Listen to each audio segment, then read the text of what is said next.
बिस्मिल्लाहिर्रहमानिर्रहीम। अस्सलाम वालेकुम व्यूअर्स, ज़राई किचन में आपको खुशामदीद कहते हैं।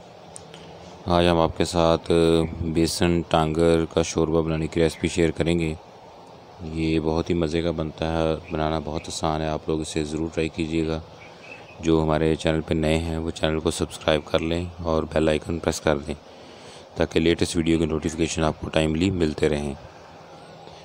और चैनल पे आप डिस्क्रिप्शन के अंदर आपके और भी बहुत सारी रेसिपी अवेलेबल हैं, आप वहाँ से वो भी चेक कर सकते हैं। और वीडियो को एंड तक ज़रूर देखा करें।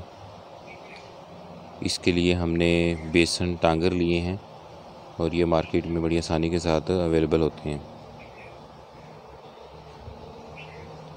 ये देखें। और प्याज,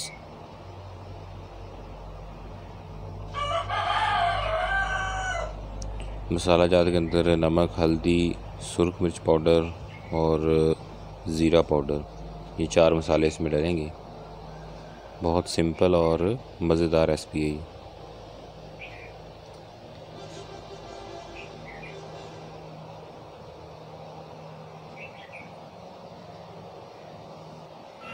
सबसे पहले आपने कढ़ाई के अंदर घी डालना है और इसमें प्याज डाल देना है।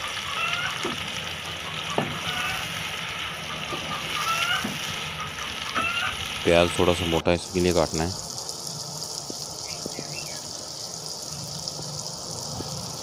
बहुत ज़्यादा बारीक प्याज ना।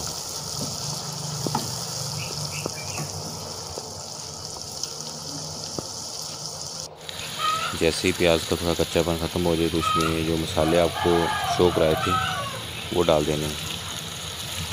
मसालों में नमक, हल्दी, सुरख मिर्च पाउडर और ज़ीरा पाउडर है। इसको अच्छे तरीके से मिक्स कर दें और इसे पकने दें। ये देखें। अब इसमें जो टांगर है वो डाल देने।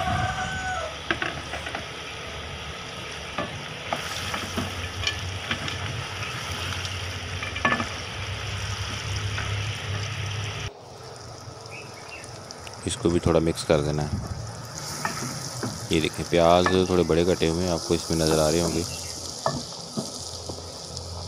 बहुत ज़्यादा बारीक नहीं होने चाहिए। अब इसमें पानी डाल देंगे।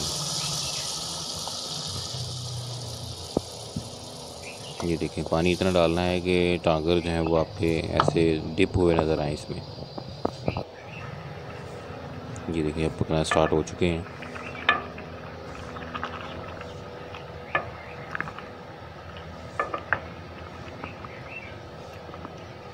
जैसे ये पक जाएंगे तो शोरबा ऊपर आ जाएगा और टांगर जो नीचे चले जाएंगे। तो ये इसकी निशानी टांगर गलने की। ये देखें, अब ये शोरबा जो है वो ऊपर आपको नज़र आ रहा है। टांगर अब अच्छे तरीके से गल चुके हैं। नमक यहीं पर पूरा कर लें। ये हमारा जो बेसन टांगर का सालन है वो रेडी हो चुका है। बहुत ही मज़े का बनता है, आप लोग इसे ज़रूर ट्राई करना। नान और चपाती के साथ इसे खाया जा सकता है। वीडियो को लाइक करें, शेयर करें, चैनल को सब्सक्राइब कर दें, बेल आइकन प्रेस कर दें ताकि लेटेस्ट वीडियो के नोटिफिकेशन आपको टाइमली मिलते रहें। अल्लाह ताला हमें आसानियाँ अता फ़रमाए और आसानियाँ तकसीम करने की तौफ़ीक़ अता फ़रमाए। दुआ में याद रखिएगा। जज़ाकल्लाह।